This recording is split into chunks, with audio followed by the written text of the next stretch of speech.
মানুষের মধ্যে একটা বিচিত্র প্রবৃত্তি থাকে, অন্য সকলের বিষয়ে, তাদের জীবনের বিষয়ে, তাদের ব্যক্তিত্বের বিষয়ে, তাদের ভবিষ্যতের বিষয়ে অনুমান করা।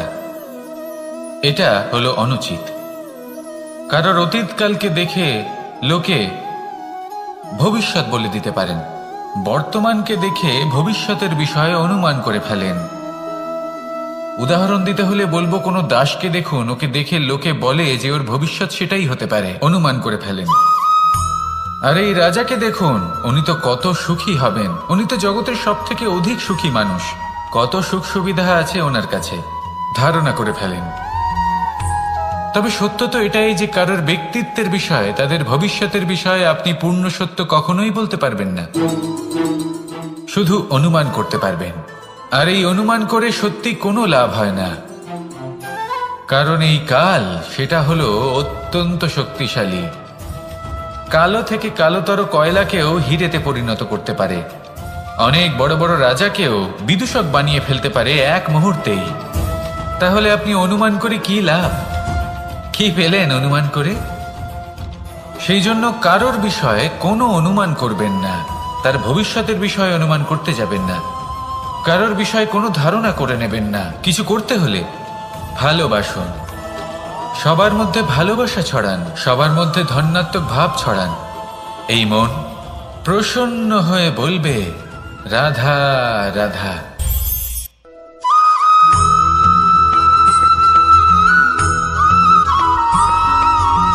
পঞ্চতত্ত্বের মধ্যে দ্বিতীয় তত্ত্ব হল ধরণী, ভূমি, যাকে আমরা ধরণী মাতা বলি। এই ধরণী ধৈর্য ধারণ করে, আর এর ওপরেই আমাদের সমগ্র সংসার নির্ভরশীল। কারণ এই ভূমি সহ্য ক্ষমতা রাখে, এর সহ্য ক্ষমতা হলো অপরিসীম। সন্তান যতই আঘাত প্রদান করুক না কেন, প্রেম পূর্বক সহ্য করে, আর তার বদলে অমূল্য রত্ন প্রদান করে। সন্তান যদি হাল চালায়, তাহলে তার বদলে তাকে অন্ন প্রদান করে। এটাই হলো ধরণী। এবার এর থেকে আমরা কি শিক্ষা পেতে পারি? এটাই যে কারোর জন্য কিছু করা বা কাউকে কিছু দেওয়া মনে কোনো কামনা ছাড়াই। আর এই কথাটা বুঝে যান, যদি কারোর জন্য কামনা না রেখে বা কোনো পাওয়ার আশা না রেখে কারোর জন্য কিছু করেন বা কারোকে কিছু দেন, যদি এটা আপনি শিখতে পারেন, তবে আপনি ভালোবাসতে শিখে গেছেন। আর সেই জন্যই এই ধরিত্রীকে মাতা বলা হয়। কারণ মাতা শুধু উনি নন যিনি গর্ভে সন্তানকে ধারণ করেন, মাতা তো উনিও যিনি জীবন বাঁচতে শেখান, যিনি জীবন বাঁচার উদাহরণ প্রদান করেন। তাহলে ধরণীর থেকে এই নিঃস্বার্থ ভাব শিখুন, নিঃস্বার্থ ভালোবাসা শিখুন, আর এই ভালোবাসার সাথেই বলুন, রাধা রাধা।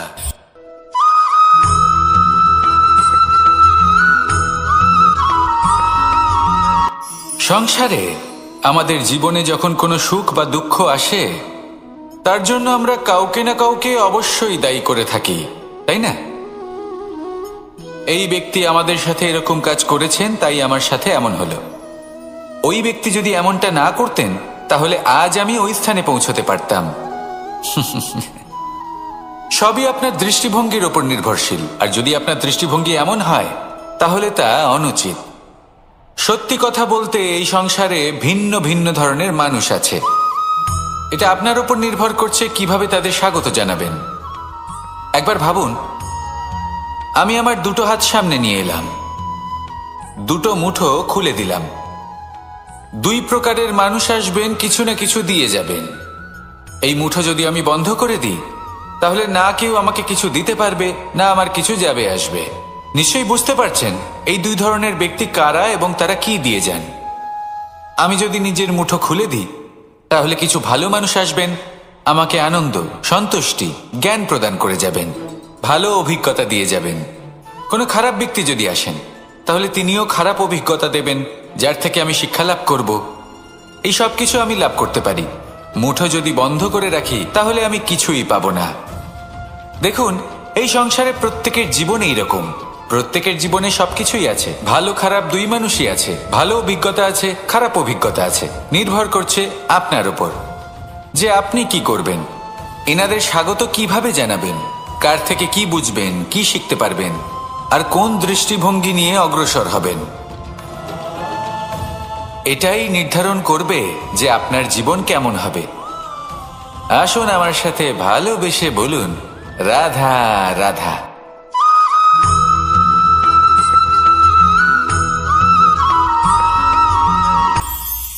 এটা হলো ধান গাছ।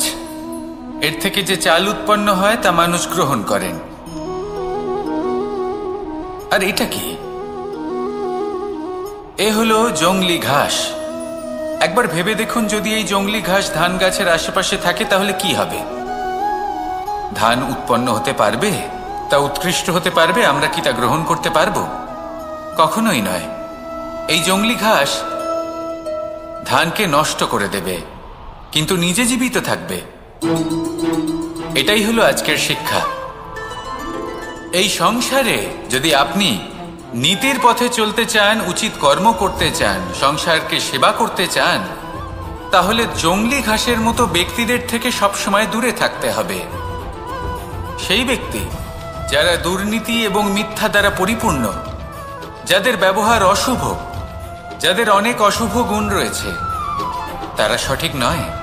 সেই সকল ব্যক্তি যাদের চরিত্র অত্যন্ত দুষ্ট হয়, তারা হয় শুভ চরিত্রের ব্যক্তিকে একদম নষ্ট করে দেয়, নয় নিজের মতো বানিয়ে তোলে। তাই যদি আপনি নীতির পথে চলতে চান, এই সংসারের জন্য শুভ কর্ম করতে চান, তাহলে সেই সঙ্গ লাভ করুন যে সঙ্গ জ্ঞানে পরিপূর্ণ, যাদের মধ্যে অনেক গুণ আছে, যাদের থেকে প্রতিদিন কিছু শিখতে পারবেন। এমন ব্যক্তির সাথে জীবন অতিবাহিত করুন। দুরাচারীদের থেকে দূরে থাকুন। তবেই এই মন প্রসন্ন হয়ে বলবে, রাধা রাধা।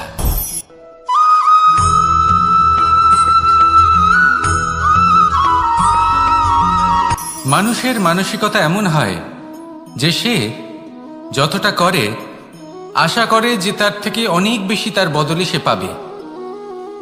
দেখুন, সবকিছুই আপনার ভাবনা চিন্তার উপর নির্ভর করছে। আপনি যদি ফলের বিষয়ে ভেবে কর্ম করতে থাকেন তাহলে সেটা অনুচিত। জীবনের আসল আনন্দ হলো নিজের কর্ম করতে থাকা, ফলের চিন্তা করা উচিত নয়। যদি আপনি এরকম ভাবেন যে আমি এতটা করছি, আমার এতটা পাওয়া উচিত, সেই ভাবনা অনুচিত। যদি আপনি সেবার মানসিকতা নিয়ে কর্ম করতে থাকেন, কর্মচক্রে প্রবাহিত হন, যদি আপনি এমন ভাবনা রাখেন যে আমি এতটা পাচ্ছি তাই এর থেকে অনেক বেশি আমি কর্ম করব, তাহলে নিশ্চিত রূপে আপনি যতটা করছেন তার থেকে অনেক বেশি আপনি পাবেন। আপনার আশার থেকে অনেক বেশি আপনি পাবেন। শুধু জীবনে অনেক বেশি কাজ করতে থাকুন, ফলের চিন্তা করবেন না। আর মনে রাখবেন, এই ভাবনাই সব থেকে বড় বীজ। কর্মের উপর বিশ্বাস রাখুন। জীবনে যা যা আপনি চান সবই সুখময় হবে। আসুন আর আমার সাথে ভালোবেসে বলুন, রাধা রাধা।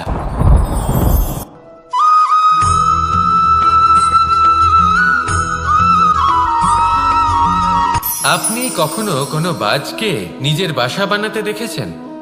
এই বাজ যখনই কোনো বাসা বানায় তখন উঁচু গাছের ডালে বা কোনো পর্বতের শিখরে বাসা বানায়, অনেক উচ্চতায়। আর সেখানে তার সন্তানও জন্মগ্রহণ করে। যখন এই সন্তানেরা জন্মায় তখন এই বাজ খুবই ভালোবেসে এবং খুব সাবধানে এদের পালন পোষণ করে। নিজের ঠোঁট দিয়ে তাদের ঠোঁটে খাবার পরিবেশন করে। কিন্তু যেই সেই সন্তানেরা হৃষ্টপুষ্ট হয়ে যায় এবং সেই কথা বাজ নিজে বুঝতে পেরে যায়, সেই বাজ নিজেই সেই বাসা ছিন্ন ভিন্ন করে দেয়। সেই সন্তান যাদের সবেমাত্র ডানা গজিয়েছে, কিভাবে উঠতে হয় তারা জানে না, সেই সন্তানগুলিকে উচ্চতা থেকে ঠেলে দেয়। সেই সন্তান প্রথমে ভয়ভীত হয়ে যায়।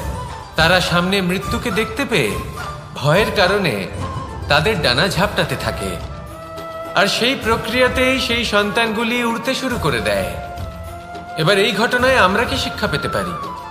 এটাই, যদি আপনি মাতা পিতা হন তাহলে নিজের সন্তানকে অবশ্যই স্নেহ করুন, কিন্তু তাদেরকে নিজের আঁচলের তলায় বেঁধে রাখবেন না। যদি আপনি চান আপনার সন্তান জীবনে উন্নতি করুক, তাহলে নিজের মুঠো থেকে তাদের স্বতন্ত্র করে দিন। এই সংসারে সংঘর্ষ করতে দিন। সেই সন্তান নিজেই বুঝতে পারবে যে জন্মের সময় পাওয়া ডানা কি করে ব্যবহার করতে হয়। আর আপনার চোখের সামনে আপনার সন্তান এই আকাশে উড়তে থাকবে। তাহলে আসুন আমার সাথে ভালোবেসে বলুন, রাধা রাধা।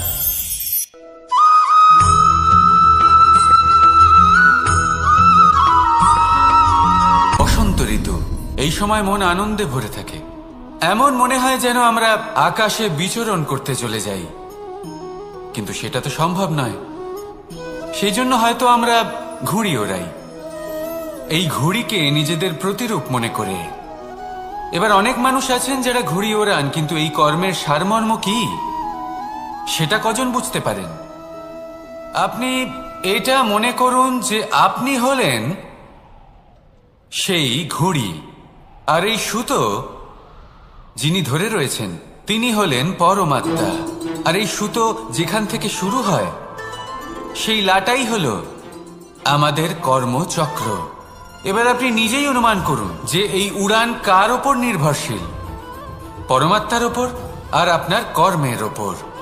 যদি পরমাত্মা আপনার হাত ধরে থাকেন, আপনার সাথে থাকেন, যদি আপনি শুভ কর্ম করতে থাকেন, আপনি এই আকাশে উড়তে থাকবেন। কিন্তু কোথাও যদি পরমাত্মার সাথে এই বন্ধন ছিন্ন হয়, আপনার কর্মচক্র খারাপ হয়ে যায় বা থেমে যায়, তাহলে আপনার এই ঘুড়ি কেটে যাবে আর দূরে কোনো গাছের ডালে গিয়ে আটকে যাবে।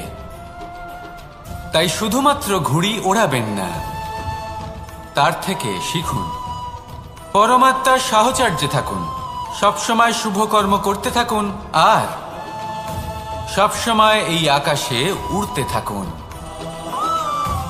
আসুন আর আমার সাথে ভালোবেসে বলুন, রাধা।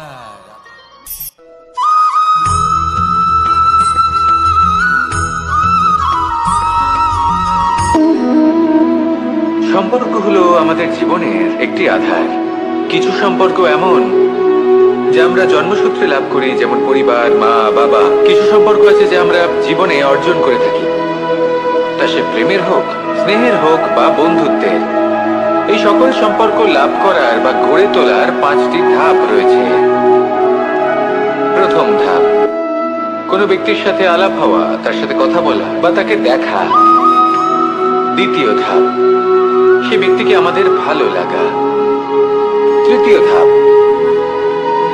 আমাদের এটা চাইতে শুরু করা যে জীবনে এই ব্যক্তি যেন আমাদের বন্ধু হন, আমাদের জীবনে থাকেন, বা আমাদের কাউকে ভালোবেসে ফেলা আর এটা আমাদের ভাবা বা চাওয়া যে সেই ব্যক্তি যেন আজীবন আমার সাথে থাকেন, আমার জীবনে আমার সাথী হয়ে।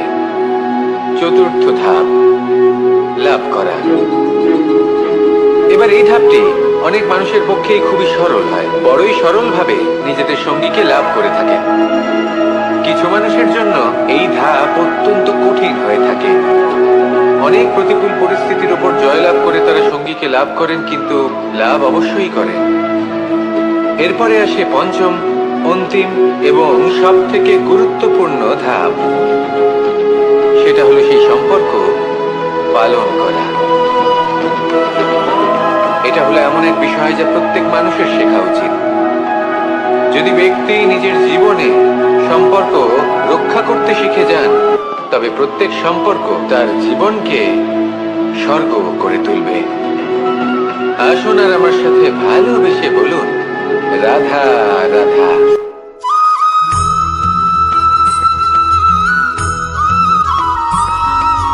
জীবনে যখন কোনো ব্যক্তি নিজের লক্ষ্য প্রাপ্তির জন্য নিরন্তর পরিশ্রম করতে থাকেন, চেষ্টা করতে থাকেন, তখন তিনি কষ্ট অনুভব করেন, কখনো শারীরিক কষ্ট, কখনো মানসিক কষ্ট। এবার উনি এটা ভাবতে থাকেন যে আমি কি উচিত করছি নাকি অনুচিত করছি। কারণ অন্যদিকে এমন একজন ব্যক্তিও আছেন যিনি একদমই পরিশ্রম চেষ্টা করছেন না। তিনি মদিরা পান করেন, বিলাসিতায় জীবন কাটান, অলস প্রকৃতির হয়ে ওঠেন, নিদ্রাতে বিলীন হয়ে থাকেন আর ভাবেন যে তিনি সুখ লাভ করছেন। কিন্তু এরকম কেন হয়? কারণ যখন আমরা সৎ পথে থাকি, উচিত পথে চলি, লক্ষ্য প্রাপ্ত করার জন্য চেষ্টা করতে থাকি, তখন আমাদের ভেতরে থাকা নেতিবাচক শক্তি এবং পাপ এই দেহকে ত্যাগ করে দেয়। আর এই অনুভূতিটাই আমাদের দুঃখের অনুভূতি দেয়, কষ্ট দেয়।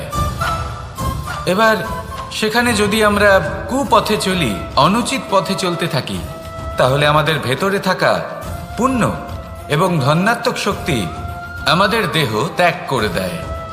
আর এই অনুভূতির কারণেই আমরা সুখ অনুভব করি। কিন্তু কখনো ভাববেন যে এই সুখ বেশি সময় পর্যন্ত থাকে না। সেই জন্য সবসময় মনে রাখবেন, যদি আপনি জানেন যে এটাই আপনার লক্ষ্য, এটাই উচিত পথ, শুভ পথ, তাতে নিরন্তরভাবে এগিয়ে যেতে চেষ্টা করতে থাকুন। এই কষ্ট আপনাকে সুখের পরাকাষ্ঠায় কখন পৌঁছে দেবে তা আপনি জানতেই পারবেন না।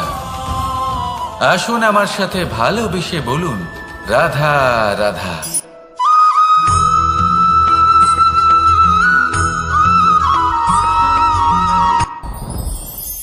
সাথী।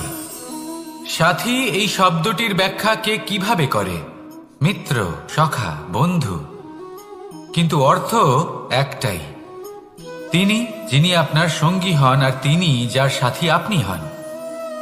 এবার সব থেকে বড় প্রশ্ন হলো এটাই যে তিনি কে হতে পারেন যাকে আপনি আপনার সাথী বলে মেনে নিতে পারেন, নিজের সখা, নিজের মিত্র, নিজের বন্ধু মেনে নিতে পারেন। আপনার সাথী হলেন তিনি যিনি দুঃখের সময় আপনার পাশে থাকবেন, আপনার হাত ধরে থাকবেন। আপনার সাথী হলেন তিনি যার হাত আপনি নিজের সুখের দিনে ধরে থাকবেন। সেই সাথীরই হাত ধরুন যিনি দুঃখে সবসময় আপনাকে সাহায্য করার জন্য তৎপর হয়ে থাকেন, আপনার পাশে থাকেন, আর যাকে সুখের দিনে আপনি আপনার সাথে রাখতে পারেন। আর যখন আপনার সাথে আপনার এই সাথী থাকবে, তখন আপনি এটা বুঝবেন যে যখন জীবনে দুঃখ আসে, তখন এই দুঃখ কমে যায়, সবার মধ্যে ভাগ হয়ে যায়। আর যদি তখন সুখ আসে, তাহলে সেটা সবার উপস্থিতিতে আরো বেড়ে যায়। এটাই হলো প্রেম, এটাই হলো ভালোবাসা, এটাই হলো সঙ্গ। যেমন সম্পর্ক আমার আর রাধার মাঝে। তাহলে আসুন আর আমার সাথে ভালোবেসে বলুন, রাধা রাধা।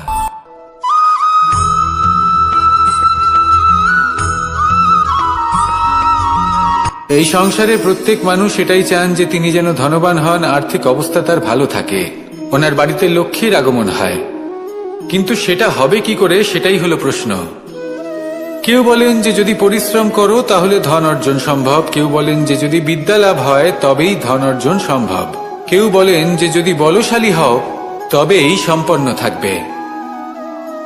ভালো কথা, যদি তাই হয়ে থাকে, তবে দিনমজুর সারা দিন পরিশ্রম করেন, তিনি কেন ধনী হন না?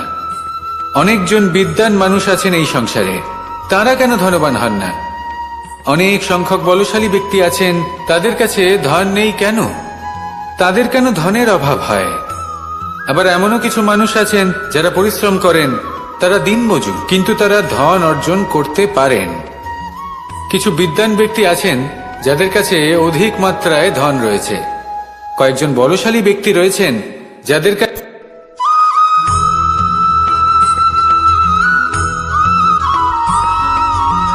পঞ্চতত্ত্বের মধ্যে দ্বিতীয় তত্ত্ব হল ধরণী, ভূমি, যাকে আমরা ধরণী মাতা বলি। এই ধরণী ধৈর্য ধারণ করে, আর এর ওপরেই আমাদের সমগ্র সংসার নির্ভরশীল। কারণ এই ভূমি সহ্য ক্ষমতা রাখে, এর সহ্য ক্ষমতা হল অপরিসীম। সন্তান যতই আঘাত প্রদান করুক না কেন, প্রেম পূর্বক সহ্য করে, আর তার বদলে অমূল্য রত্ন প্রদান করে। সন্তান যদি হাল চালায়, তাহলে তার বদলে তাকে অন্ন প্রদান করে। এটাই হলো ধরণী। এবার এর থেকে আমরা কি শিক্ষা পেতে পারি? এটাই যে কারোর জন্য কিছু করা বা কাউকে কিছু দেওয়া মনে কোনো কামনা ছাড়াই। আর এই কথাটা বুঝে যান, যদি কারোর জন্য কামনা না রেখে বা কোনো পাওয়ার আশা না রেখে কারোর জন্য কিছু করেন বা কারোকে কিছু দেন, যদি এটা আপনি শিখতে পারেন তবে আপনি ভালোবাসতে শিখে গেছেন। আর সেই জন্যই এই ধরিত্রীকে মাতা বলা হয়। কারণ মাতা শুধু উনি নন যিনি গর্ভে সন্তানকে ধারণ করেন, মাতা তো উনিও যিনি জীবন বাঁচতে শেখান, যিনি জীবন বাঁচার উদাহরণ প্রদান করেন। তাহলে ধরনীর থেকে এই নিঃস্বার্থ ভাব শিখুন, নিঃস্বার্থ ভালোবাসা শিখুন, আর এই ভালোবাসার সাথেই বলুন রাধা রাধা।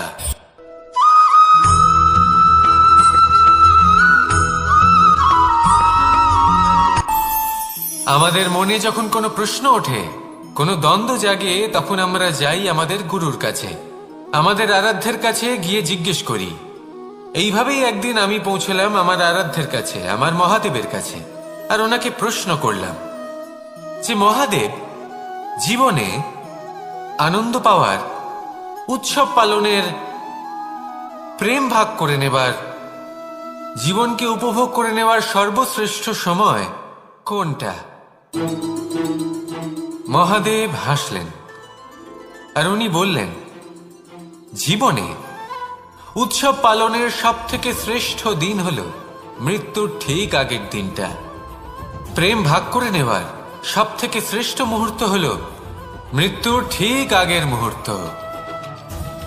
জীবনকে উপভোগ করে নেওয়ার সর্বশ্রেষ্ঠ প্রহর হল মৃত্যুর এক প্রহর পূর্বে। তখন আমি চমকে গেলাম। আমি বললাম, কিন্তু মহাদেব, মৃত্যু তো অনিশ্চিত, আমরা জানিও না কবে আমাদের মৃত্যু হবে। মহাদেব আবার হাসলেন।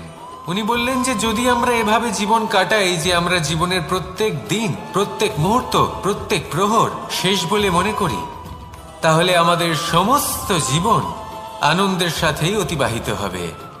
কি বলেন?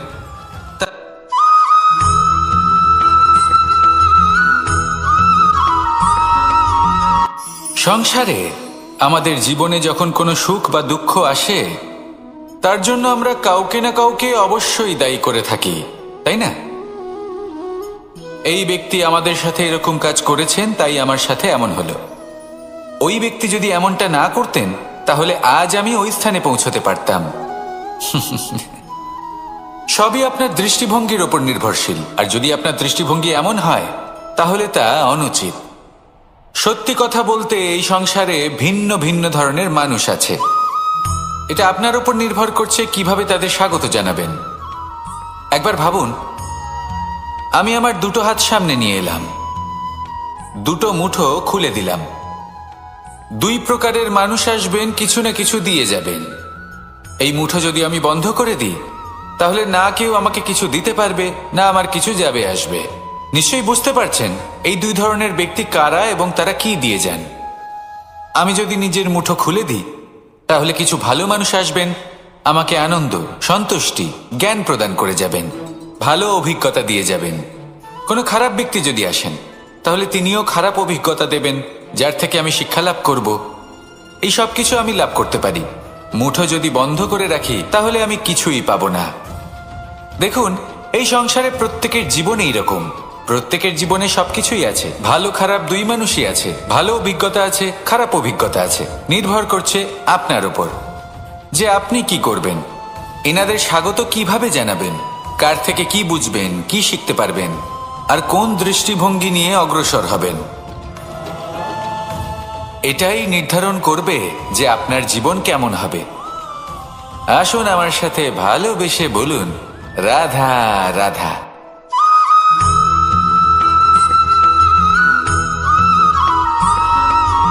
জীবনে অগ্রসর হওয়ার জন্য আমাদের কাকে প্রয়োজন হয়? মাতা পিতা, বন্ধু, প্রেম, সাহায্য, অর্থ, পরিশ্রম, আশা। ভিন্ন ভিন্ন মানুষ ভিন্ন ভিন্ন বিকল্প চয়ন করে। যদি আমি আপনাকে বলি, তাহলে জয় আর পরাজয়ের মন্ত্র দুটো শব্দের উপর নির্ভর করে, মেনে নেওয়া আর দৃঢ় হওয়া। যদি মেনে নেন, তাহলে হেরে যাবেন। যদি দৃঢ় হন, তাহলে নিশ্চিত রূপে জয়ী হবেন। যদি কখনো আপনি ক্লান্ত হয়ে ওঠেন, আপনি দুঃখী হন, পুরোপুরি ভেঙে পড়েছেন, তখন মেনে নেবেন না যে আপনি ভেঙে পড়েছেন, নয়তো হেরে যাবেন। তখন উল্টে স্থির করবেন যে যাই হয়ে যাক না কেন, আমি জয়ী হবই। আর আপনি দেখবেন যে জয় নিশ্চিত রূপে আপনার কাছেই আসবে। তাহলে এই কথা মনে রাখবেন আর আমার সাথে ভালোবেসে বলবেন, রাধা রাধা।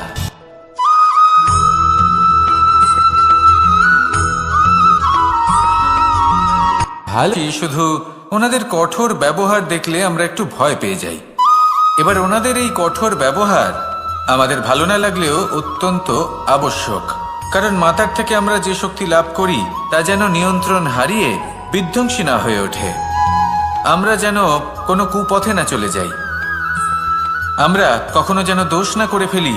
শুধু সেই জন্য পিতা এবং গুরু একটু কঠোর হয়ে ওঠেন, এবং ওনাদের এই কঠোর আচরণ ভবিষ্যতে গিয়ে আমরা অবশ্যই বুঝতে পারি।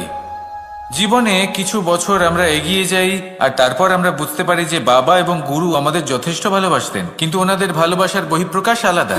প্রয়োজনীয় হলো এটা দেখার, এটা বোঝার যে শুরু থেকে আমাদের প্রতি ওনাদের আচরণ কেমন ছিল। ওনাদের কঠোর হওয়ার পেছনে ওনাদের ভালোবাসাটা বোঝার চেষ্টা করুন, ওনাদের চিন্তাটা বোঝার চেষ্টা করুন, ওনাদের পথপ্রদর্শনের আড়ালে আপনার ভবিষ্যতের জন্য যে পরিকল্পনা ওনারা করেছেন সেটা বোঝার চেষ্টা করুন। তখন আপনারা বুঝতে পারবেন ওনাদের ভালোবাসাকে। আপনার মনের মধ্যে আপনা থেকেই ওনাদের প্রতি সম্মান জেগে উঠবে। নিজের পিতা এবং নিজের গুরু এই দুজনের প্রতি কৃতজ্ঞতা প্রকাশ করুন আর আমার সাথে ভালোবেসে বলুন, রাধা রাধা।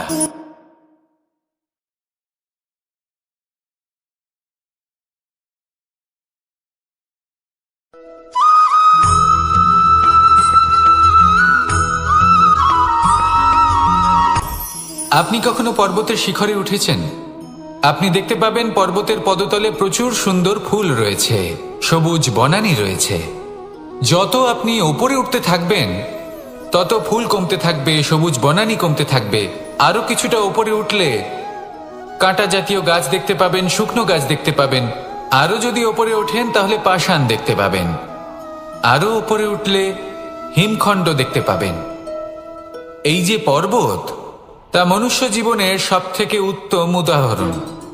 মানুষ যখন সাফল্যের শিখরে পৌঁছতে চান, মহানুভবতার শিখরে পৌঁছতে চান, পথে যত আস্তে আস্তে উপরে উঠতে থাকেন ততই ভৌতিক বস্তু তার থেকে বিচ্ছিন্ন হতে থাকে। যদি তিনি সেই ভৌতিক বস্তুগুলি ত্যাগ না করতে পারেন তাহলে কখনোই সেই স্থানে পৌঁছতে পারবেন না। আর মানুষ যদি উচিত ত্যাগ করতে পারেন, পথে অগ্রসর হতে থাকেন, এগোতে থাকেন, তাহলে একদিন না একদিন তিনি মহানুভবতার, জ্ঞানের, সাফল্যের হিমের স্বাদ অবশ্যই লাভ করবেন। মনে রাখবেন, মানব জীবনে ত্যাগ হলো অত্যন্ত গুরুত্বপূর্ণ অংশ। আসুন আমার সাথে ভালোবেসে বলুন, রাধা রাধা।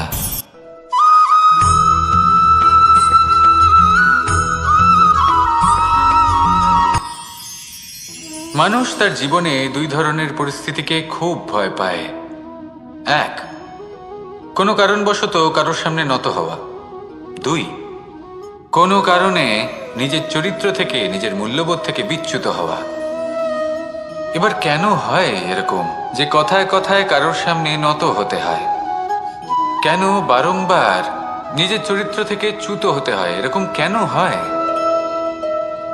এটা তখনই হয় যখন আমাদের শিক্ষা এবং মূল্যবোধের অভাব থাকে। যদি মানুষের মধ্যে প্রকৃত শিক্ষা থাকে তাহলে এই সংসারে কোনো সময় এবং কারোর সামনেই নত হওয়ার কোনো প্রয়োজন নেই। যদি মানুষের মধ্যে মূল্যবোধ থাকে তাহলে তাকে নিজের মূল্যবোধ বা চরিত্র থেকে বিচ্যুত হতে হয় না, তা সে যাই হয়ে যাক না কেন। কোনো বালককে যদি জন্ম থেকেই সুশিক্ষার অধিকারী করা হয়, শিক্ষিত করা হয়, মূল্যবোধের অধিকারী করা হয়, তবে সে এই সংসারে এমন কর্ম করবে যাতে সে নিজেকে, নিজের পরিবারকে, সমগ্র সমাজকে গর্বিত করতে পারে। শিক্ষা লাভ করুন, মূল্যবোধ লাভ করুন এবং আমার সাথে ভালোবেসে বলুন, রাধা রাধা।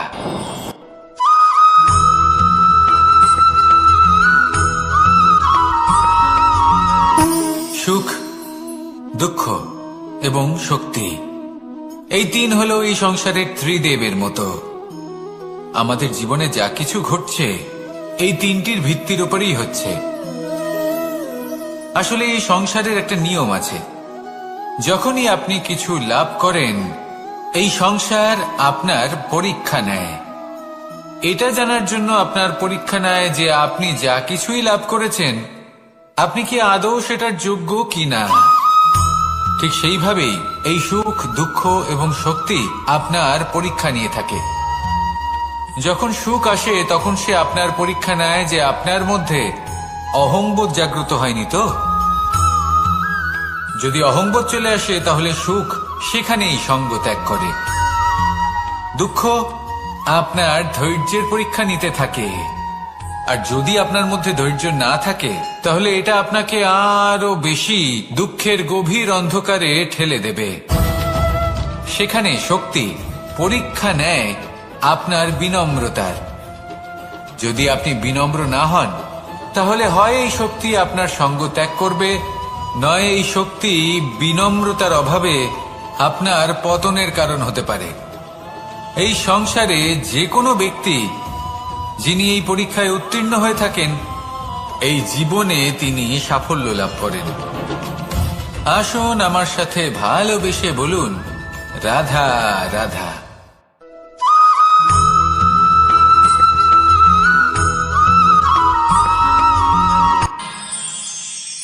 আমরা সবাই সূর্যকে সম্মান কেন করি?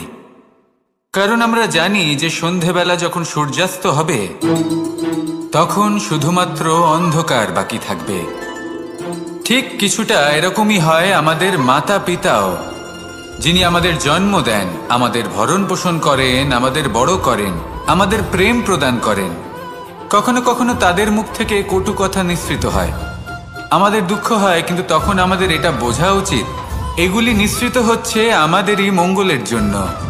যেমন সূর্যদেব, উনিও উত্তাপ দিয়ে থাকেন আমাদেরই মঙ্গলের জন্য, যাতে ফসল পাকতে পারে, যাতে জল বাষ্প হয়ে মেঘ হতে পারে, বৃষ্টি হতে পারে, আর এই সংসারে নিরন্তর জলের প্রবাহ থাকে। আমাদের মাতা পিতা, তাদের কঠোর আচরণ, তাদের কঠোর অনুশাসনের পেছনে লুকিয়ে থাকে ওনাদের ভালোবাসা। আমাদের তা বুঝতে হবে, সসম্মানে ওনাদের গ্রহণ করতে হবে। কারণ ঠিক সূর্যাস্তের পরে যেমন চতুর্দিক অন্ধকারচ্ছন্ন হয়ে যায়, তেমনি আমাদের জীবন থেকে যখন আমাদের মাতা পিতা চলে যায় তখন আমাদের জীবনেও শুধু এবং শুধুমাত্র অন্ধকারই ছেয়ে থাকে। সেই জন্য নিজের মাতা পিতাকে সম্মান করুন, ওনাদের ভালোবাসা প্রদান করুন। এই মন আর এই জীবন প্রসন্ন হয়ে বলবে, রাধা রাধা।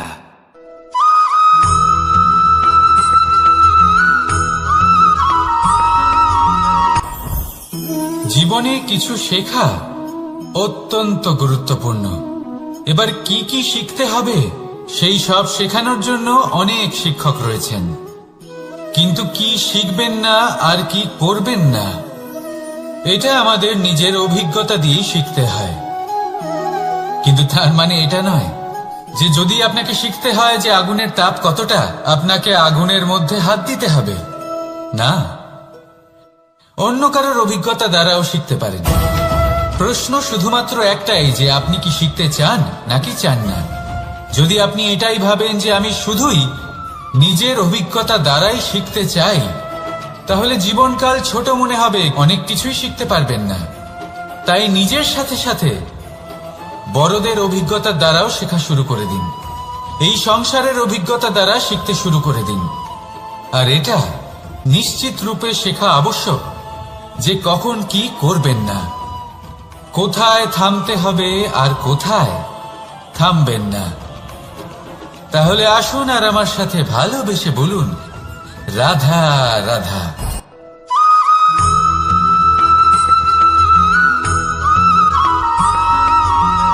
এই সংসারে সব থেকে বেশি কোমল বস্তু হলো রেশম। এই রেশম এতটাই কোমল হয় যে এর পুরো একটা থান শুধুমাত্র একটা হাতে ধরা সম্ভব। কখনো ভেবে দেখেছেন এই রেশম কিভাবে হয়? একটি কীট তার লালার দ্বারা উৎপন্ন হয়।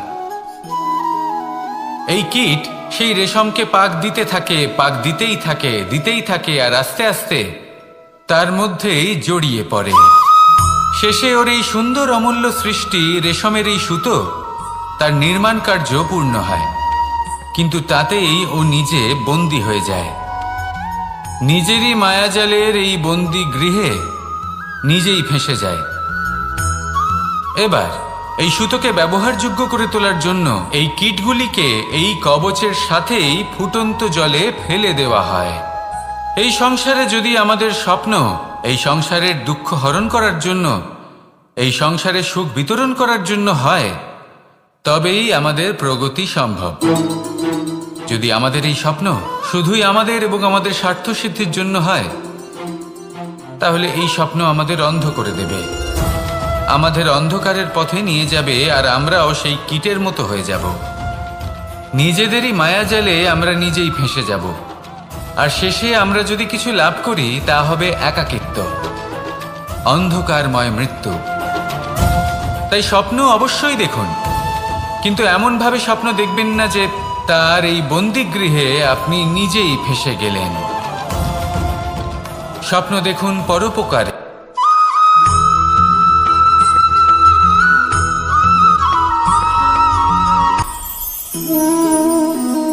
শক্তি এক অত্যন্ত বিচিত্র বস্তু, বা বলতে পারেন অনুভূতি। পিতা সবসময় চান যেন তিনি তার শক্তি পুত্রকে। আসুন আপনাকে সহজে বোঝাই। যদি আপনি সুপাত্র হন আর আপনাকে শক্তি দেওয়া হয়, তাহলে আপনি সেই শক্তির গুরুত্ব বুঝবেন, কোথায় সেই শক্তি প্রয়োগ করা উচিত সেটা বুঝবেন। আর এটা যেহেতু অর্জন করা শক্তি হবে, সেই শক্তির অপব্যবহার হবে না। কিন্তু যদি এই আপনি কুপাত্র হন আর যদি আপনাকে এই শক্তি দেওয়া হয়, তাহলে কি হবে? দেখতে গেলে এই শক্তি আপনি দান হিসেবে পেয়েছেন, তাই না আপনি এই শক্তির গুরুত্ব বুঝবেন আর না এর প্রয়োগ আপনি জানবেন। তার অপব্যবহার হওয়া সুনিশ্চিত। তাই যদি আপনি কোনো শক্তি অর্জন করতে চান, তাহলে আগে তার যোগ্য হয়ে উঠুন, পুত্র নয় পাত্র হয়ে উঠুন। আর আমার সাথে ভালোবেসে বলুন, রাধা রাধা।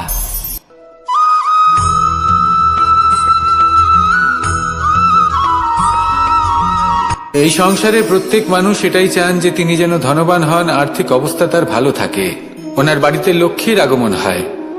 কিন্তু সেটা হবে কি করে, সেটাই হলো প্রশ্ন। কেউ বলেন যে যদি পরিশ্রম করো তাহলে ধন অর্জন সম্ভব, কেউ বলেন যে যদি বিদ্যা লাভ হয় তবেই ধন অর্জন সম্ভব, কেউ বলেন যে যদি বলশালী হও তবেই সম্পন্ন থাকবে। ভালো কথা, যদি তাই হয়ে থাকে, তবে দিনমজুর সারা দিন পরিশ্রম করেন, তিনি কেন ধনী হন না? অনেকজন বিদ্বান মানুষ আছেন এই সংসারে, তারা কেন ধনবান হন না? অনেক সংখ্যক বলশালী ব্যক্তি আছেন, তাদের কাছে ধন নেই কেন? তাদের কেন ধনের অভাব হয়? আবার এমনও কিছু মানুষ আছেন যারা পরিশ্রম করেন, তারা দিনমজুর, কিন্তু তারা ধন অর্জন করতে পারেন। কিছু বিদ্বান ব্যক্তি আছেন যাদের কাছে অধিক মাত্রায় ধন রয়েছে, কয়েকজন বলশালী ব্যক্তি রয়েছেন যাদের কাছে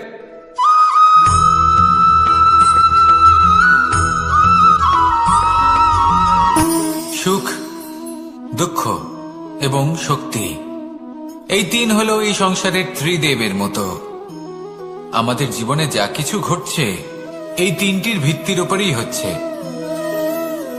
আসলে এই সংসারের একটা নিয়ম আছে, যখনই আপনি কিছু লাভ করেন, এই সংসার আপনার পরীক্ষা নেয়। এটা জানার জন্য আপনার পরীক্ষা নেয় যে আপনি যা কিছুই লাভ করেছেন, আপনি কি আদৌ সেটার যোগ্য কিনা। ঠিক সেইভাবেই এই সুখ, দুঃখ এবং শক্তি আপনার পরীক্ষা নিয়ে থাকে। যখন সুখ আসে তখন সে আপনার পরীক্ষা নেয় যে আপনার মধ্যে অহংবোধ জাগ্রত হয়নি তো। যদি অহংবোধ চলে আসে তাহলে সুখ সেখানেই সঙ্গ ত্যাগ করে। দুঃখ আপনার ধৈর্যের পরীক্ষা নিতে থাকে, আর যদি আপনার মধ্যে ধৈর্য না থাকে তাহলে এটা আপনাকে আরো বেশি দুঃখের গভীর অন্ধকারে ঠেলে দেবে। সেখানে শক্তি পরীক্ষা নেয় আপনার বিনম্রতার। যদি আপনি বিনম্র না হন, তাহলে হয় এই শক্তি আপনার সঙ্গ ত্যাগ করবে, নয় এই শক্তি বিনম্রতার অভাবে আপনার পতনের কারণ হতে পারে। এই সংসারে যে কোনো ব্যক্তি যিনি এই পরীক্ষায় উত্তীর্ণ হয়ে থাকেন, এই জীবনে তিনি সাফল্য লাভ করেন। আসুন আমার সাথে ভালোবেসে বলুন, রাধা রাধা।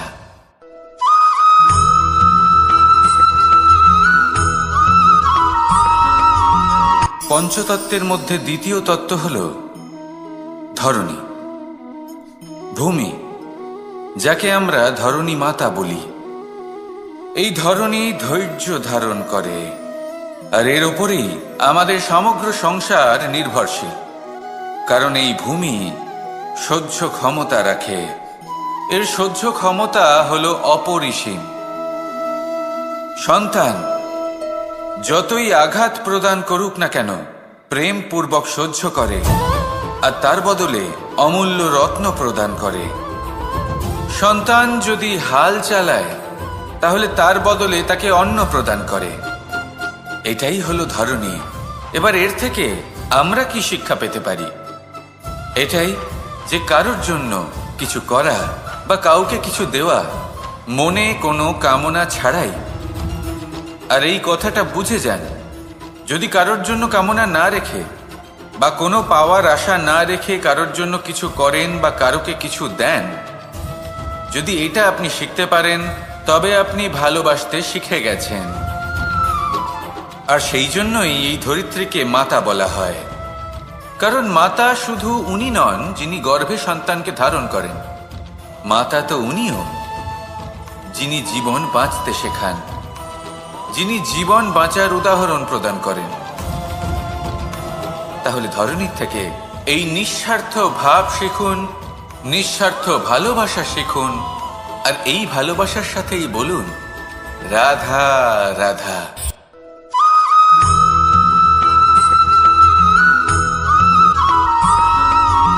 মানুষ জন্মগ্রহণ করে, তার সাথে ভয়েরও জন্ম হয়। ছোটবেলা থেকেই আমাদের মনে কোনো না কোনো প্রকারের ভয় থেকেই যায়। কেউ এই বিষয়ে ভয় পায় যে তার কোনো বস্তু তার থেকে দূরে চলে যাবে, কেউ এই বিষয়ে ভয় পায় যে আমি নিজেকে হারিয়ে ফেলব, কেউ এই ভেবে ভয় পায় যে আমার প্রিয়জনেরা তারা যেন আমার থেকে দূরে না চলে যায়, কেউ এই ভেবে ভয় পায় যে আমরা যেন পথ না হারিয়ে ফেলি, আদি ইত্যাদি। কিন্তু সত্যি কথা বলতে, ভেবে দেখুন এই ভয় বাস্তবে কি? শুধুই একটা মনস্থিতি, আর কিছুই নয়। যা কিছু আপনি জীবনে পেয়েছেন তা একদিন আপনাকে হারাতে হবে। এই জীবন হলো আপনারই, কিন্তু তাও একদিন সমাপ্ত হবে। তাই ভয় পেয়ে কি লাভ? এই ভয় শুধু আপনাকে জীবন যাপন করা থেকে বাধা দিচ্ছে, আর কিচ্ছু নয়। পথ হারিয়ে ফেললেই বুঝতে পারবেন যে নতুন পথ কিভাবে বানাতে হয়। কিছু মানুষকে জীবন থেকে হারালে তবেই আপনি বুঝবেন যে আপনার আপনজনকে। এই ভয়ের কারণে ভীত হয়ে থাকবেন না। এই তারা নক্ষত্র অন্ধকারের অভাবে গুরুত্ব হারায়। শিবকেও মহাদেব হওয়ার জন্য বিষপান করতে হয়েছিল। প্রত্যেক পরিস্থিতি, প্রত্যেক সাফল্য আপনার পরীক্ষা নেবে, তাতে উত্তীর্ণ হওয়া হলো আপনার কর্ম। যখনই আপনি ভয় পাবেন বা সংকটের সম্মুখীন হবেন, তখন সাহসের সাথে তার সম্মুখীন হন। মনে রাখবেন, যে সম্মুখীন হতে জানে, সাফল্য তার সাথে সবসময় থাকে। আসুন আর আমার সাথে ভালোবেসে বলুন, রাধা রাধা।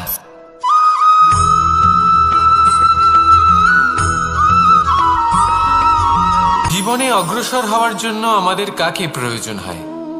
মাতা পিতা, বন্ধু, প্রেম, সাহায্য, অর্থ, পরিশ্রম, আশা।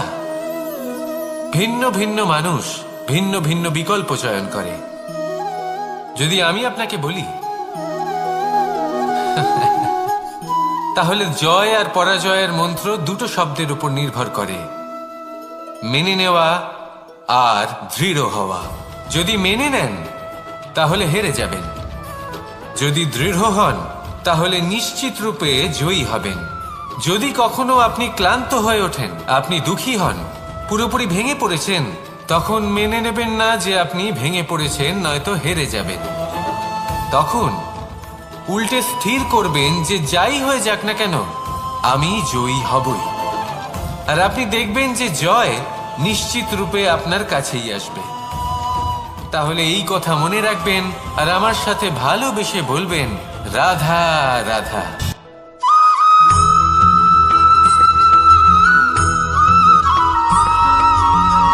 এই সংসারে কোনো বস্তু হোক বা ব্যক্তি হোক, তার একার গুরুত্ব কিন্তু খুব বেশি নয়। একটা উদাহরণ হিসেবে বৃষ্টির ফোঁটাকে ভেবে দেখুন। যদি একটি বৃষ্টির ফোঁটা হয় তাহলে তার খুব বেশি গুরুত্ব থাকে না, কিন্তু যখন সহস্র বৃষ্টির ফোঁটা মেঘের মধ্যে দিয়ে ঝরে পড়ে তখন সেটা বর্ষার রূপ ধারণ করে। সেই বর্ষা যা এই প্রকৃতিকে শান্ত করে।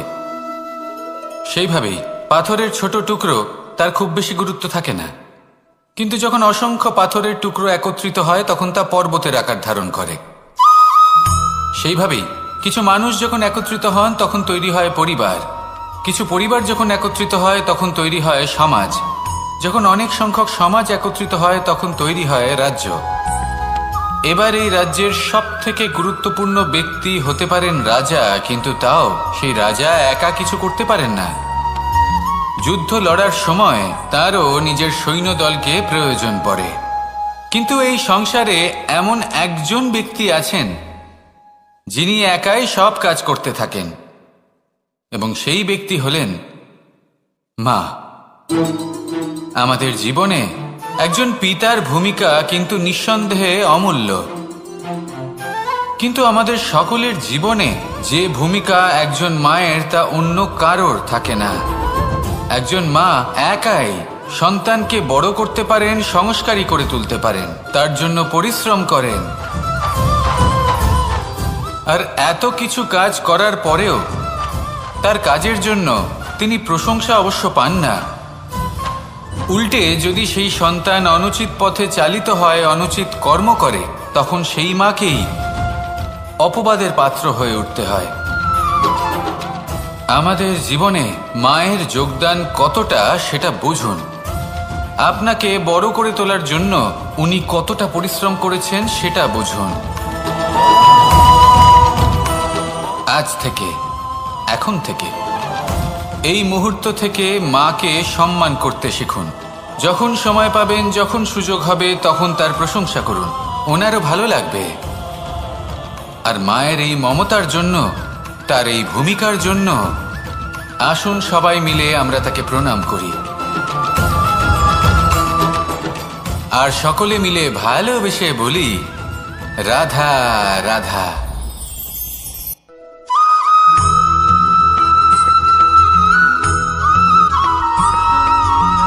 এই সংসারের সবথেকে গুরুত্বপূর্ণ তত্ত্ব কোনটা? প্রথম হলো সময়। জন্ম থেকে মৃত্যু পর্যন্ত এই যে সময়, এটাই তো হলো জীবন। দ্বিতীয় হলো জীবন, যাতে আমরা সময়ের সদ্ব্যবহার করি, শ্রেষ্ঠ থেকে শ্রেষ্ঠতর কাজ করার চেষ্টা করি। বহু বছরের এই পরম্পরা, এই সংস্কৃতিকে এগিয়ে নিয়ে যাওয়ার চেষ্টা করি। এই সংসারে আমরা অংশগ্রহণ করতে চেষ্টা করি। তৃতীয় হলো ধন, সেই ধন যা প্রত্যেক ব্যক্তি অর্জন করতে চেষ্টা করেন। এবার এই তিনটি তত্ত্বের মধ্যে একটা সামঞ্জস্য আছে, সমান ব্যাপার আছে, সে ধনই হোক বা সময় হোক বা হোক জীবন। আর সেই সমান ব্যাপার হলো যে যদি আপনি এটা গণনা করতে থাকেন তাহলে তা কমতে থাকে, যদি আপনি এটা ব্যবহার করেন তাহলে তা বাড়তে থাকে। একে সংগঠিত করে রাখতে চেষ্টা করলে এ হাত থেকে ফসকে যায়, কিন্তু যদি আপনি একে সামলে রাখতে শিখে যান তাহলে এমন কাজ করবেন যাতে সংসারের সাথে সাথে পরবর্তী প্রজন্ম লাভবান হবে। যদি কিছু শিখতে চান তাহলে সামলাতে শিখুন, গণনা করা বা সংগঠিত করা নয়। আসুন আর আমার সাথে ভালোবেসে বলুন, রাধা রাধা।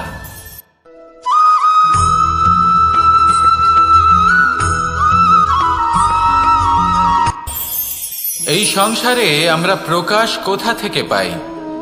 এর উত্তর বড়ই সরল। ভোরে যখন সূর্যোদয় হয় তখন প্রকাশের কিরণ আমাদের ঘরে এসে পৌঁছয়। এইভাবেই আমরা প্রকাশ লাভ করি। এবার এই প্রকাশের আলোতেই আমরা সারা দিনের কাজ সম্পন্ন করি। সন্ধে হয়ে যায়, সূর্যাস্তও হয়ে যায়, আর আমাদের ঘর যাতে অন্ধকার না হয় তার জন্য আমরা একটা প্রদীপ প্রজ্বলিত করি। এটাই ঘটে আমাদের জীবনেও। এবার প্রবাহমান আয়ুর সাথে আমরা আমাদের অন্তরে যদি একটা প্রদীপ প্রজ্বলিত করে নিই, তাহলে বিষয়টাই অন্যরকম হবে। এবার আপনি বলবেন কোন প্রকাশের কথা বলছি যা আমাদের অন্তরে জাগ্রত করা সম্ভব? আমাদের আত্মার মাঝে প্রেমের প্রকাশ জাগ্রত করার কথা বলছি। কারণ আমাদের এই জীবন এও হলো দিনের আলোর মতো। আজ প্রকাশ আছে, কিন্তু কোনোদিন অবশ্যই অস্ত হবে। কিন্তু অস্ত হবার আগে যদি আমরা আমাদের আত্মার মাঝে প্রেমের এই প্রকাশ উজ্জ্বলিত করে নিই, তাহলে আমাদের সন্ধ্যাকালও আমরা আনন্দে এবং প্রেমে যাপন করব। তাহলে আসুন আর আমার সাথে ভালোবেসে বলুন, রাধা রাধা।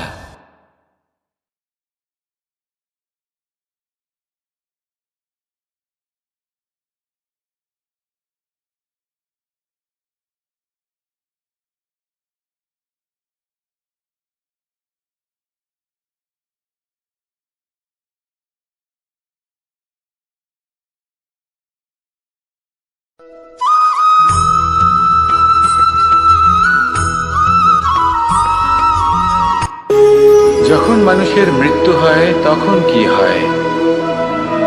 অনেক সংখ্যক মানুষ শোক পালন করতে চলে আসেন। যে ব্যক্তি মৃত্যু লাভ করেছেন তার অনেক বস্তু থাকে যেগুলো তার প্রিয়, যেগুলো তিনি ব্যবহার করেছেন। তার শয্যা, তার বস্ত্র, তার আভূষণ সবকিছু তার থেকে বিচ্ছিন্ন করা হয় এবং খালি হাতে তাকে শ্মশানের উদ্দেশ্যে রওনা করা হয়।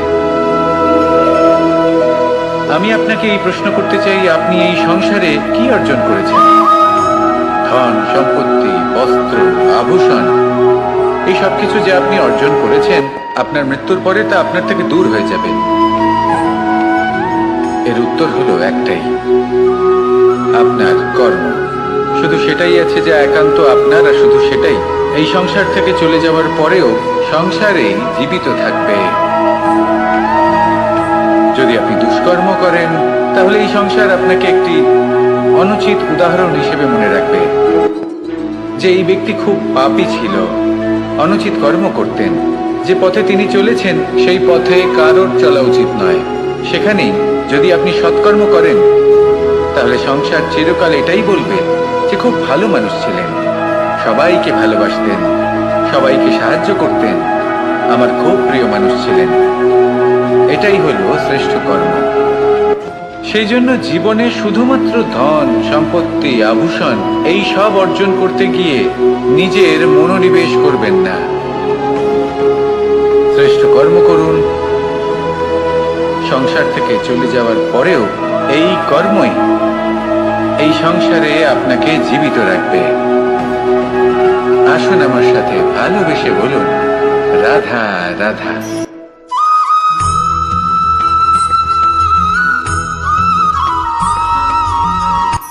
এই সংসারে সাফল্য লাভ করার জন্য জ্ঞানের প্রয়োজন হয়, পরিশ্রমের প্রয়োজন হয়, দৃঢ় নিষ্ঠার প্রয়োজন হয়, নিরন্তর চেষ্টা করা প্রয়োজনীয়।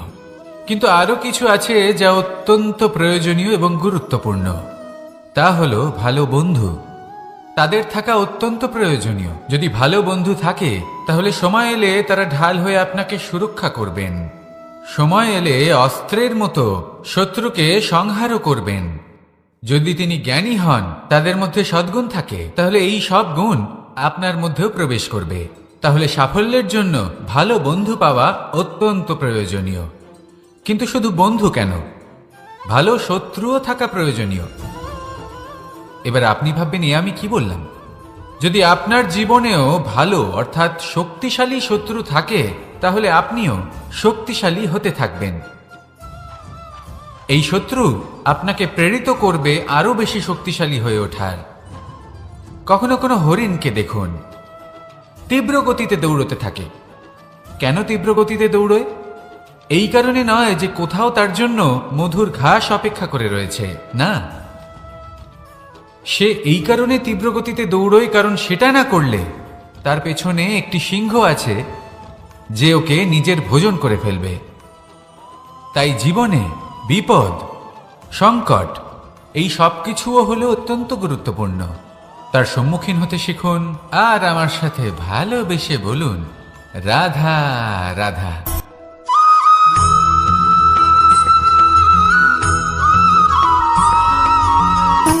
সুখ, দুঃখ এবং শক্তি, এই তিন হলো এই সংসারের ত্রিদেবের মতো।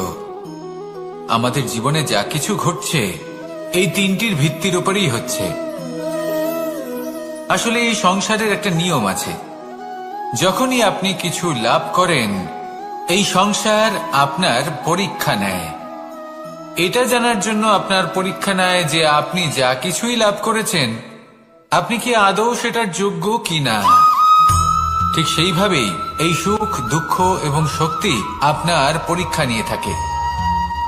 যখন সুখ আসে তখন সে আপনার পরীক্ষা নেয় যে আপনার মধ্যে অহংবোধ জাগ্রত হয়নি তো।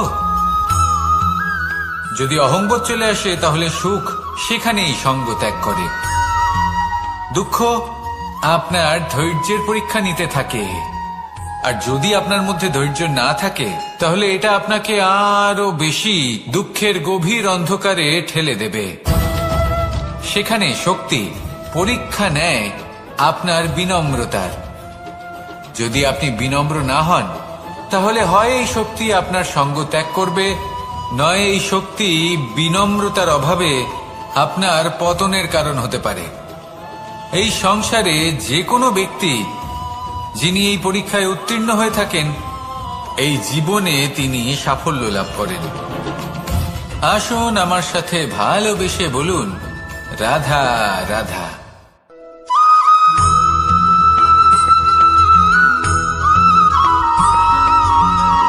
পুরুষার্থ। শাস্ত্রে 4 ধরনের পুরুষার্থের কথা বলা হয়েছে। প্রথম হলো ধর্ম। আপনি কি জানেন এই ধর্ম আসলে কি? আপনার কি মনে হয় ধর্ম আসলে কি? কোনো বিশেষ ঈশ্বরকে মানাই কি ধর্ম বলা হয়? নাকি কোনো বিশেষ রীতি পালন করাই হলো ধর্ম? নাকি কোনো বিশেষ সাহিত্যকে সর্বশ্রেষ্ঠ মনে করাই হলো ধর্ম? না, ধর্ম হলো সেটা যাকে ধারণ করা যেতে পারে। আর ধারণ শুধু সেটাই করা যায় যা পবিত্র। পবিত্র শুধু তাকেই বলা হয় যা নিঃস্বার্থ, যার মধ্যে শাসন করার কোনো ইচ্ছে নেই, যা সরলভাবেই প্রবাহমান, জল এবং বায়ুর মতো। যখন কোনো ব্যক্তি ধর্মকে ধারণ করেন এবং সেই ধর্ম সেই ব্যক্তিকে রক্ষা করে তখন তাকে ধর্ম বলা হয়। ধর্ম যা রক্ষা করে অহংকার থেকে, খারাপ চিন্তার হাত থেকে। সেই জন্য পুরুষার্থ গড়ে তোলার আগে, ধর্ম পালন করার আগে ধর্মের প্রকৃত অর্থ কি সেটা বুঝে নিন। এটা জেনে রাখুন যে সমস্ত ধর্মের আধার, সমস্ত ধর্মের ভিত শুধুমাত্র ভালোবাসা। আসুন আর এই ভালোবাসার সাথেই বলুন, রাধা রাধা।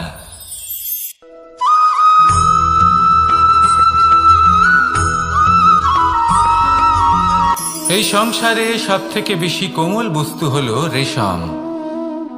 এই রেশম এতটাই কোমল হয় যে এর পুরো একটা থান শুধুমাত্র একটা হাতে ধরা সম্ভব। কখনো ভেবে দেখেছেন এই রেশম কিভাবে হয়? একটি কীট তার লালার দ্বারা উৎপন্ন হয়। এই কীট সেই রেশমকে পাক দিতে থাকে, পাক দিতেই থাকে, দিতেই থাকে, আর আস্তে আস্তে তার মধ্যেই জড়িয়ে পড়ে। শেষে ওর এই সুন্দর অমূল্য সৃষ্টি রেশমের এই সুতো তার নির্মাণ কার্য পূর্ণ হয়, কিন্তু তাতেই ও নিজে বন্দী হয়ে যায়। নিজেরই মায়াজালের এই বন্দী গৃহে নিজেই ফেঁসে যায়। এবার এই সুতোকে ব্যবহারযোগ্য করে তোলার জন্য এই কীটগুলিকে এই কবচের সাথেই ফুটন্ত জলে ফেলে দেওয়া হয়। এই সংসারে যদি আমাদের স্বপ্ন এই সংসারের দুঃখ হরণ করার জন্য, এই সংসারে সুখ বিতরণ করার জন্য হয়, তবেই আমাদের প্রগতি সম্ভব। যদি আমাদের এই স্বপ্ন শুধুই আমাদের এবং আমাদের স্বার্থ সিদ্ধির জন্য হয়, তাহলে এই স্বপ্ন আমাদের অন্ধ করে দেবে। আমাদের অন্ধকারের পথে নিয়ে যাবে, আর আমরাও সেই কীটের মতো হয়ে যাব। নিজেদেরই মায়াজালে আমরা নিজেই ফেঁসে যাব, আর শেষে আমরা যদি কিছু লাভ করি তা হবে একাকিত্ব, অন্ধকারময় মৃত্যু। তাই স্বপ্ন অবশ্যই দেখুন, কিন্তু এমনভাবে স্বপ্ন দেখবেন না যে তার এই বন্দিগৃহে আপনি নিজেই ফেঁসে গেলেন। স্বপ্ন দেখুন পরোপকারে।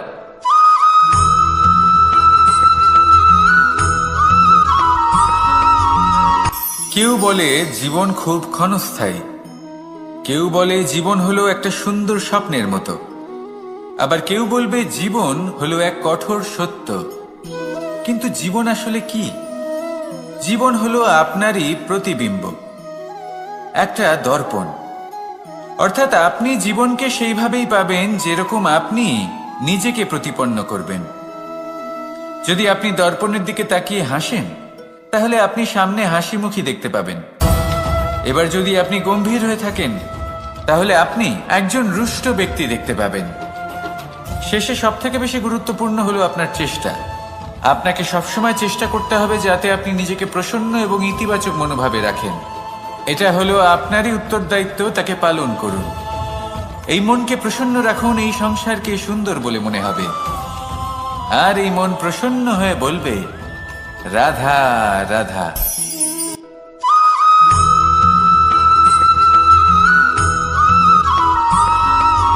জীবনে যখন কোনো ব্যক্তি নিজের লক্ষ্য প্রাপ্তির জন্য নিরন্তর পরিশ্রম করতে থাকেন, চেষ্টা করতে থাকেন, তখন তিনি কষ্ট অনুভব করেন।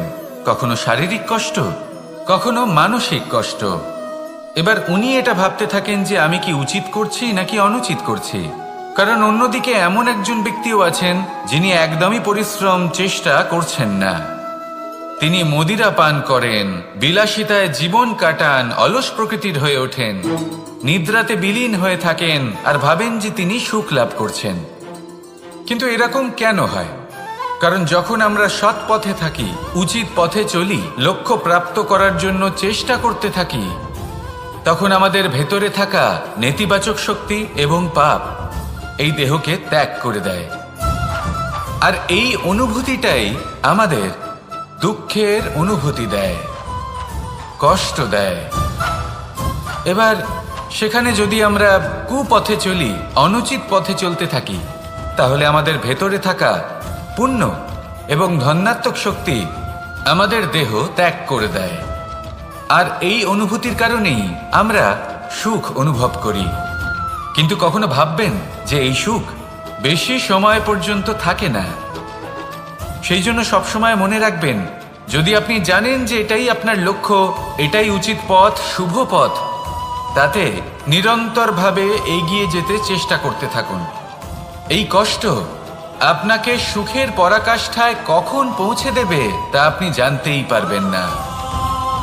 আসুন আমার সাথে ভালোবেসে বলুন, রাধা রাধা।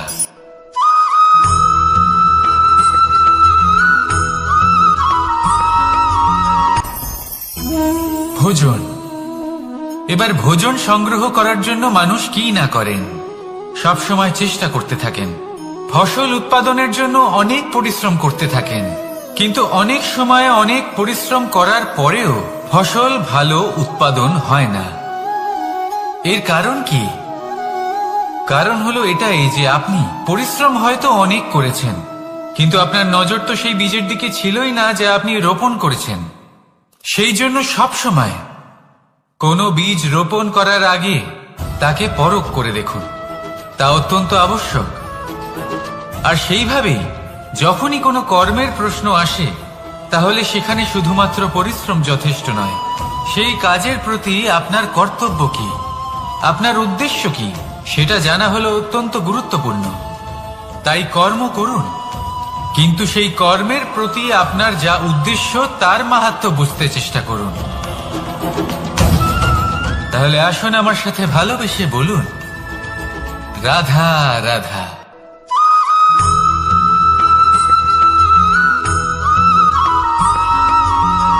পিতা আর পুত্রের সম্পর্ক অত্যন্ত মধুর হয়ে থাকে। পিতা স্বপ্ন দেখেন, তাকে পূর্ণ করার সকল সম্ভাব্য চেষ্টা করেন, কিন্তু তাও অনেক সময় ওনার স্বপ্ন অপূর্ণ থেকে যায়। তখন পিতা ভাবেন যে স্বপ্ন উনি পূর্ণ করতে পারেননি, ওনার সন্তান তা অবশ্যই পূরণ করবে। যে স্থানে উনি কখনো পৌঁছতে পারেননি, সেই স্থানে ওনার পুত্র অবশ্যই পৌঁছবে। পিতা নিজের সন্তানের ভবিষ্যৎ নিয়ে সেই স্বপ্ন দেখেন, আর যখন সেই সন্তান সামনে এগোতে থাকে তখন তার দুঃখ হয় না, বরং গর্ব হয়। ওনার ভালো লাগে এটা দেখে যে ওনার সন্তান অনেক উন্নতি করছে। কিন্তু যখন সন্তান নিজের অভিভাবকের শক্তি দেখে, তার যশ দেখে হিংসা করতে থাকে, সমস্যা সেইখানেই শুরু হয়। সেই জন্য সকল সন্তানকে এটা মনে রাখতে হবে, দেখুন, পুত্র হবার সুবাদে, এক সন্তান হবার সুবাদে এটা হলো আপনার অধিকার যে আপনি আপনার পিতার থেকে বেশি উন্নতি করবেন। আপনার পিতাও এটাই চান, কিন্তু সুস্থভাবে এটা করুন। একটা রেখা টেনে নিন যাতে আপনি তাতে এগোতে পারেন আর আপনার পিতার তাতে গর্ববোধ হয়, আর সেই বিষয়ে দুঃখ না হয় যে আমার সন্তান আমাকেই ছোট করার চেষ্টা করছে। ইতিহাস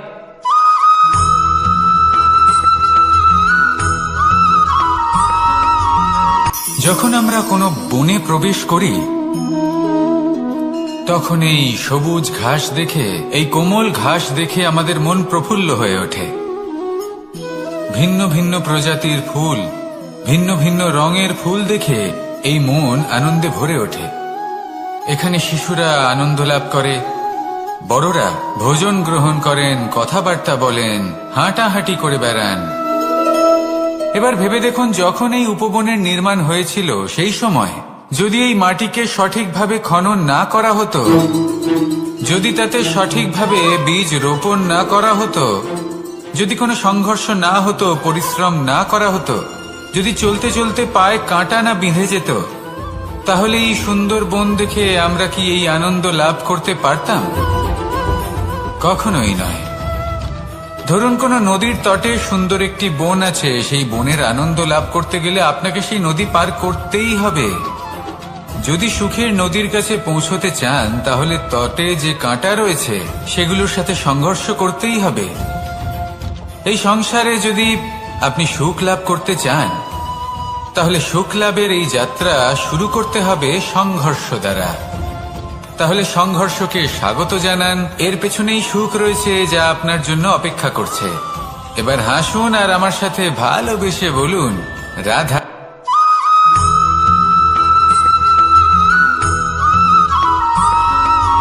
জীবনে অগ্রসর হওয়ার জন্য আমাদের কাকে প্রয়োজন হয়? মাতা পিতা, বন্ধু, প্রেম, সাহায্য, অর্থ, পরিশ্রম, আশা। ভিন্ন ভিন্ন মানুষ ভিন্ন ভিন্ন বিকল্প চয়ন করে।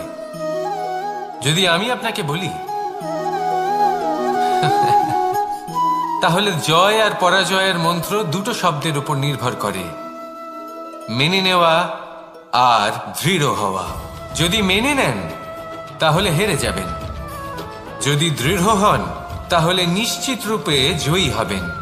যদি কখনো আপনি ক্লান্ত হয়ে ওঠেন, আপনি দুঃখী হন, পুরোপুরি ভেঙে পড়েছেন, তখন মেনে নেবেন না যে আপনি ভেঙে পড়েছেন, নয়তো হেরে যাবেন।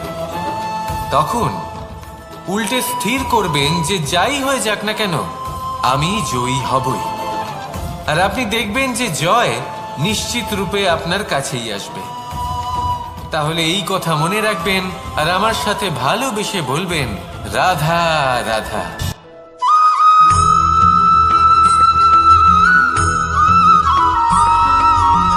এই সংসারে সব থেকে বড় ব্যক্তি কে? আপনি বলবেন, এই কেমন ধরনের প্রশ্ন? কিন্তু এটা হলো সব থেকে উচিত প্রশ্ন। কেউ এর উত্তর দেবে যে সেই মহাপ্রতাপী রাজা, তিনি হলেন সব থেকে বড় ব্যক্তি, সেই বড় রাজনীতিবিদ, তিনিই সব থেকে বড় ব্যক্তি। আমি আপনাকে জানাই যে সংসারের সব থেকে বড় ব্যক্তি হলেন তিনি, যার সাথে দেখা করলে আপনি নিজেকে ছোট মনে করবেন না। কোনো ব্যক্তি যিনি সব থেকে বেশি শক্তিশালী, আপনি যদি তার সামনে যান, তাহলে উনি আপনার অন্তরের শক্তিকে বাইরে বের করে আনবে। আপনার অন্তরে লুকিয়ে থাকা শক্তিকে জাগ্রত করতে প্রেরণা প্রদান করবে। তিনি হলেন বড় ব্যক্তি, তিনি হলেন মহান ব্যক্তি। তিনি নন যিনি নিজের বল এবং ঐশ্বর্য দ্বারা আপনাকে তার সামনে ছোট প্রমাণ করবেন। এবং সেই জন্য মহাদেব আমার আরাধ্য হলেন আমার খুব প্রিয়। কারণ রাজা হোক